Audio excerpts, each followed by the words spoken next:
أنا سلمى حسين مامة رشيد، وزي ما دايما بقول لكم أنا معاكم من واقع تجربتي الشخصية كأم. أنا مش دكتورة، وتاني أنا مش دكتورة. في الفيديو ده هنتكلم مع بعض وهدردش معاكم في شوية حاجات ونفكر بيها بعض علشان ما يكونش في أي مجال لسوء الفهم. أول حاجة، بصوا معايا يا حبايبي، هل أنا وأنا بتكلم في أي فيديو من الفيديوهات جبت سيرة التربية الإيجابية؟ ما حصلش. أمال أنا بعمل إيه؟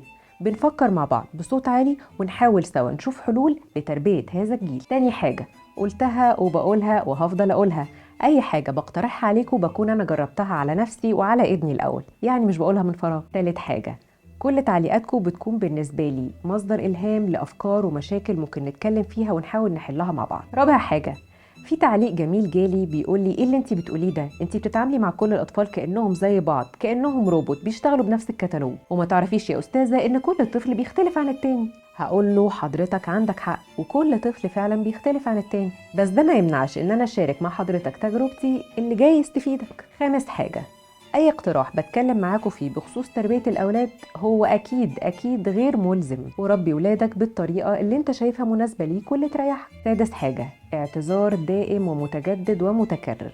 انا اسفة جدا اني مش بعرف ارد على كل الرسائل اللي بتبعتوها لي على الماسنجر، في مشاكل كتير بتتبعت لي وبتكون مشاكل فعلا معقدة، اللي بعرف اساعد بيه بساعد بيه، لاني زي ما قلت لكم انا ام زيكم بالظبط، انا مش دكتوره. شاركوني واكتبوا لي في الكومنتس وهكون سعيده جدا باي مشكله او باي حاجه حابين ان احنا نتكلم فيها ليها علاقه بتربيه الاطفال.